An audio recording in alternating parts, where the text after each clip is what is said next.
welcome to the very first episode of the Executive Exclusive. I am your County Executive, Julie Giordano, and I am so excited to be able to reach out to our community using our wonderful friends here at PAC 14 and YouTube. And with me today is my Director of Administration, Bunky Luffman. So Bunky, thank you so much for being here with me. Oh, definitely. Great to be here. Yeah, even though you didn't have a choice because I tell you where to go, right? No, I'm really grateful for Bunky, and he has just been so wonderful throughout these entire 9 months, and so we look forward to the next 3 years working towards those. So we're happy to be here, and the reason that we decided to do this show is because we had such a great response after the council meeting and we had our own press conference. And I think it is super important for the citizens of Wicomico County to not only hear the side of what's going on at the council meeting, but also to hear, our side of things and our reaction to things. And so what we plan on doing with this time is to give you an update on any pending litigation that we have right now with the council. We also would like to give you our reaction to the council meetings. And lastly, just some really great updates that have been happening with the executive office. We're very busy all the time, and I think that it's important for citizens to know exactly what we're doing each and every day. So we'll be giving those updates as well. And we hope to do this about 2 times a month. So we'll go ahead and get started. So first and foremost, we can talk about the update on the pending litigation. So last Tuesday, the council was served paperwork. And do you want to talk a little bit about what exactly that paperwork was? It was not a lawsuit. No, it was not a lawsuit. What has been filed is a writ of mandamus, which compels the council to vote one way or another on giving the county executive special counsel for the lawsuit. Our charter is such that the county executive has to ask the county council to hire an attorney, but the county council can hire its own attorney without involving the county executive's office. So we have to go there, ask them for that. We'll be going to court at some point to adjudicate the issue, and obviously the county executive needs an outside counsel for that.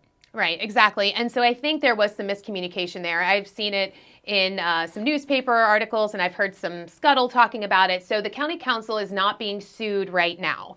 It is just a writ of mandamus stating that they have to vote on whether to give me an attorney or not. And we're very much arguing it is a constitutional right. And I know it seems flawed that I have to go to the council and ask them for this, but it's the way that it is right now.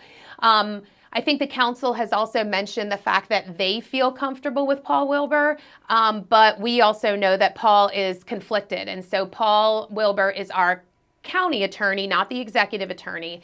And so he represents both entities. And so unfortunately, he would not be able to represent me in this. And so we will see what happens. We haven't gotten the agenda yet for September 5th. Well, and I think this underscores the fact, too, that, again, the county executive and the county executive's office follows the charter. Obviously, if we weren't following the charter, then we would just hire an attorney. But we are following the charter, going in front of them, which is not, easy to do or that kind of thing. But it doesn't matter whether it's easier to do or not. It's what the charter says, and we follow the charter in the executive's office. Yes, absolutely, and we will continue to do so. And that kind of leads us into the council meeting. So the last council meeting that just happened, it wasn't as exciting as the one beforehand, but there were some things that I wanted to discuss. So we had several citizens stand up, and they were still kind of expressing their discontent for the county council. We had 2 citizens calling out the county council for resignation and things like that. Do you have any thoughts on Well, that? I think this just built on the previous county council meeting where the public overwhelmingly, several people told them they did not want them to vote to defund positions, particularly the board, or not the board, but the Public Works Director position, which is something we are actively recruiting for, which is crucial. And our Public Works Department works with the 8 incorporated municipalities as well. If they call us and they need aid or they need technical advice or anything like that, we're certainly there and willing to help. So it is a vital position. And so they asked them to not vote to defund it, and they didn't listen. That included 3 mayors, real estate agent, and several other several other citizens. And then fast forward to this meeting, there were more citizens. The county council went ahead and voted to defund and put that legislative bill, to sign that legislative bill. And this time, I guess citizens were fed up enough that said that basically you did not listen to the citizens who spoke to you last council meeting. So I think it's time that you step aside and resign. Yeah, so. I think they called him like the captain of a sinking ship, so it was kind of interesting. And I think, it does speak volumes, and I think that there was a little bit of some rumor that it was my friends up there that were speaking, and I think what I think the council needs to remember, and what citizens need to remember, is that we worked very hard to get out into the community and make good working relationships. And I feel that I'm friends with all of the municipal leaders. I feel like I have a great working relationship with all of them. So it wouldn't have mattered who was there. If Mark had been there, or Dodie had been there from Fruitland, or if Doug had been there from Sharptown, and I feel like they would have said the same thing. And I don't think it's necessarily a friendship thing. I think it's people very concerned about the Public Works Department. It's pretty vital in this county. Well, and during the campaign, you literally knocked on thousands of doors, met people from all around the county in a way that I don't know that previous executive campaigns had done. So people from all over the county, and it's an at-large seat, obviously. It's the whole county. So I can't even tell you how many fire departments we've had dinner at, and, different things like that. So you're out and about in the community, so the people got to know you during the campaign, voted you in a general election overwhelmingly with a mandate. And so, of course, those people want to see their county executive succeed. And what you've said is, I need Matt Leitzel as Assistant Director of Administration, Heather Langford as Acting Deputy Director of Public Works. And they believe that the county council should give you what you need to be successful. And that's what you've said. Two of the things you've said that you need to be successful. So it would make sense that people supported you would also want to support people who could help you be successful. Yeah, absolutely.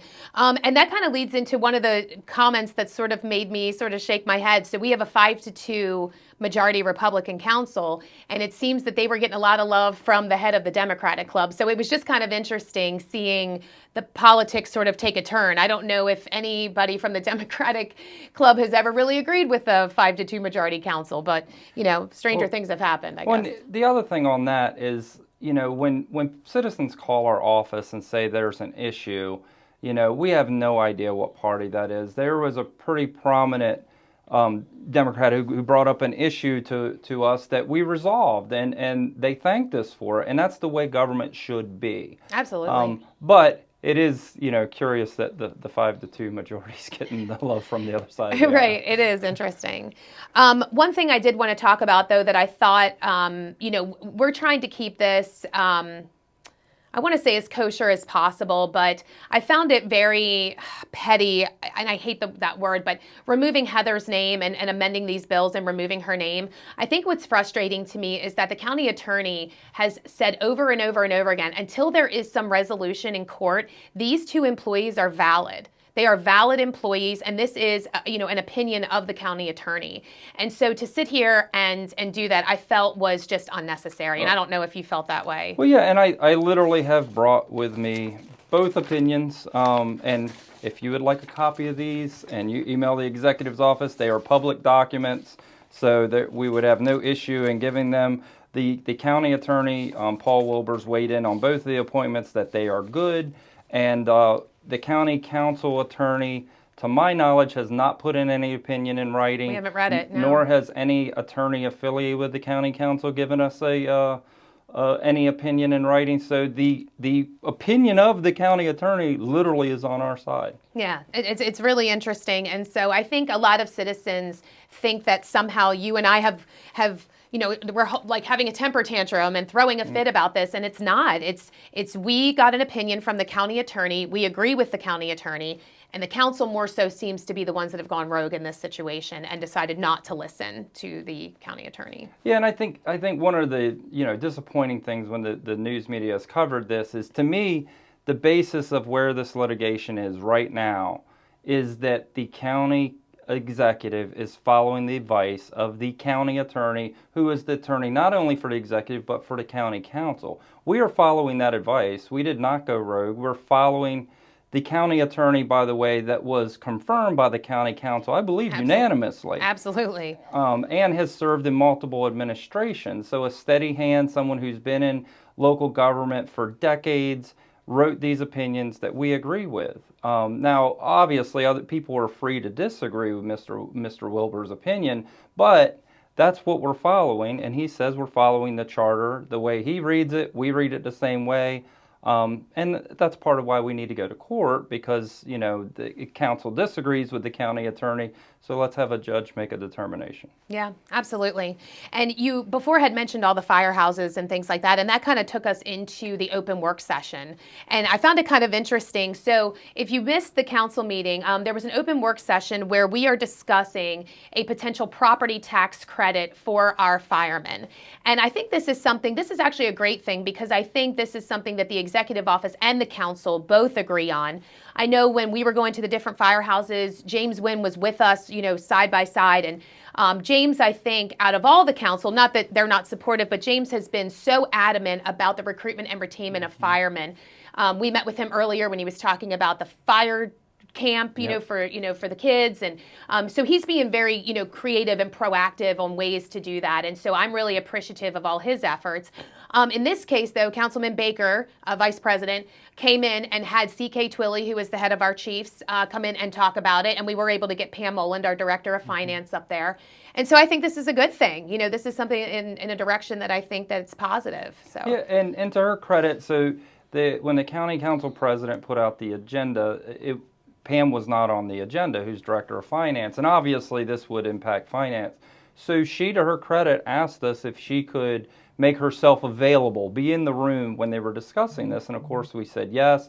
And to the council's credit, they called her up to the table to sit with CK and try to hash out something that works. So I think this is the first of at least a few meetings where we'll have to get more into the numbers and the nitty-gritty of it, but I think this is a positive piece of legislation, that will refine and get where it needs to go. Yeah, and I think that goes to show citizens, too, that right now there is this debate, and we understand that, but that does not keep county government from not moving, and there are not things that we cannot work collaboratively on. We are obviously working collaboratively together on this. We both think recruitment and retainment of firemen is super important, and if this is good for them, then it's good for both of us, and I think that it's good that we're working together on that.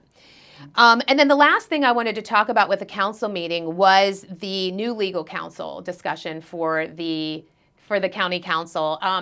I think there was some contention there. So it was a little bit of an issue because we know Andy Mitchell is the council attorney. He was injured, and we do wish him a speedy recovery. The council met in a closed session and then right afterwards went into legislative session to vote on Bob Benson as the new council attorney. And I think a lot of people don't understand where our frustration lies with this. It's not so much that I don't think the council needs a new attorney. If Mr. Mitchell is injured, then obviously, yes, they need to have an attorney. But what's frustrating is that when I needed an attorney, all of a sudden we have 8 attorneys. Why are we not using one of those? There are several people from Paul's office that obviously could fill in for them. But if they want their own, that's okay. But I think what's frustrating, and you and I both know this, is that the conversations with Mr. Benson were happening way before Mr. Mitchell was even injured. Mm-hmm. And we had a PIA request that came in for Mr. Mitchell's billing for July, and on there it showed that he was having conversations with Mr. Benson beforehand. So that's where our frustration lies, where we feel like this is something that was kind of in the works anyway. And so you can understand our frustration. And there's another thing, too. We have previously, for appointments that we really thought should be fast-tracked, like the health officer, which is an odd position to the Wicomico County Health Department is a state agency. However, the county has a role in hiring the person. So we asked the county council to fast-track the appointment. Typically what they do is they'll interview someone in closed session, makes sense, and then at some point indeterminate in the future, they may or may not go into legislative session or open session and vote on the person. So we asked for that one. If you like them, if you do the interview, you like them, could you come out of closed session and vote on them, and they didn't do it. Even though the state at the time was asking us, hey, could you approve someone, get it to us? So, and again, I think we also did that for local management board where Jamie Riley had left and she took a job at the state and I'm sure is doing great things there, but we had a candidate we really wanted to move quickly on and, it still took, 2 or 4 weeks. So, but when they needed an appointment quickly, they went in closed, came right out, went into open and passed it. So it's that sort of thing that's a little frustrating. We totally understand that whatever session you're in is at the discretion of the Wicomico County Council, particularly the County Council President. So I'm not saying that he couldn't do what he did. Obviously he could, he had the power to do it. We're just saying that he could have also done that in the past in ways that would have sped up our appointments. Right. And I think it also goes to show that resolutions and legislative bills are not only coming from the executive office. Like the county council, they are the legislative body. And so they wrote their own resolutions and they wrote their own resolution here. And in all honesty, and we'll kind of get into this in a minute, but had the county council done that exact process where we had the closed session with, let's say, Mr. Leitzel, and then went right into legislative session and voted on him, we wouldn't even be in this situation right now. And I think that's what a lot of people are misunderstanding is that it is not that the council rejected him or that the council said no. The council never gave an answer, sat on it, 45 days passed, and per our charter, it stands. And so I think, I think it just kind of goes to show that the process, actually, I thought the process with what they just did was actually great. Went into closed session, did their discussion, came right out, did their vote, and then it was a done deal. And I hope we do if there's any more appointments, I hope that they do it that way because this stretching it out into a month span is ridiculous for anyone, so I'm hoping that, that'll happen. So. Well, and especially often, when you hire someone, they're leaving a position. So they have to give their notice. There's that time when they're applying. Maybe their current employer knows, maybe they don't. So the quicker you speed up that process, then the quicker we will know, okay, yes, they're going to move forward. If you stretch it out into 2 weeks, 4 weeks, 6 weeks, 8 weeks, then potentially we could lose a really good candidate for a high-level position. Mm-hmm. And I think that also goes to prove, too, that we have no control over the council agenda. No. I know that at one point in time there was this argument that I didn't submit in legislative session. There's really no way for me to submit in legislative session because the council determines the session. So it's my job to submit, and then the process after that is in their hands. Mm-hmm. And, fortunately for us, maybe unfortunately for them, they didn't do the vote. And that kind of leads us into kind of a big deal right now. So I have signed and approved every single legislative bill that has come across the desk. There's been 10 previous. This will be the first one that I veto. With the charter, there has to be a written explanation as to why I am vetoing the bill. I'm going to go ahead and read that statement to you all, and then I'm going to go ahead and veto it actually right here on camera. So this is obviously dated for today, August 22nd, 2023. The county executive is vetoing Legislative Bill 2023-11 for various reasons. First, during the public hearing, there were several stakeholders who were present and many who spoke out against the bill, including 3 out of our 8 municipalities, including Hebron, Delmar, and Pittsville. Salisbury was present for the meeting, although chose not to comment. The council also heard from the head of the Realtors Association, small business owners, past employees, and concerned citizens, all speaking out against this bill. Second, the council cannot and should not have the ability to remove the salaries from any positions once the budget is passed, especially positions that are specifically listed in the charter, as well as positions that are currently filled by valid employees per the county attorney. Removing salaries in this case is a form of termination, which the council has no authority to do. This is a blatant abuse of power by the county council. Third, the council states right here in the bill, quote, the county executive has failed to submit the name of any individual to the county council for confirmation of an appointment to the position of Assistant Director of Administration or Deputy Director of Public Works. And the 6-month deadline for such appointment and submission has passed. End quote. This statement is false. On April 4th, 2023, the executive submitted Matt Leitzel's name as the appointee for the Assistant Director of Administration. The council recognized this submission as he was put on the April 18th, 2023 agenda created by Council President John Cannon. It even stated, closed work session personnel matter appointment of Assistant Director of Administration. Also, when the executive took office, the position of Deputy Director of Public Works was filled until April 27, 2023, when the employee retired. The 6-month window, although just a provision, would have begun the day after the employee's last day with the county. Therefore, the executive still has till October 28, 2023 to submit a name to council for the confirmation for the Deputy Director of Public Works per Section 415 of the Charter. Although the council ignored the pleas of our citizens, as the elected voice of the county, the executive cannot ignore this. This is an inappropriate and flawed bill that not only violates Sections 314 and Section 415 of the Charter, it also blurs the lines of the duties of the executive and the council. Per this veto, the executive is asking the council to table this bill and wait for the resolution from the courts, as both parties have agreed to follow the court's decision. So did you want to add anything to that? No, I think you covered it all. All right. And so what we're going to do here is we have the bill and, of course, the information here. And I'm going to go ahead and veto the bill. I'm actually going to do a Governor Hogan thing here.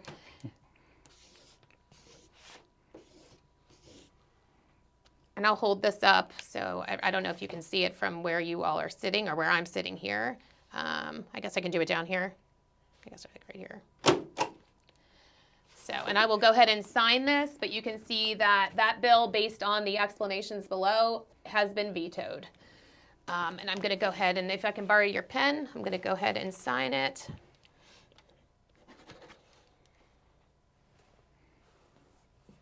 Gosh, I'll make sure I got the date right, 22nd.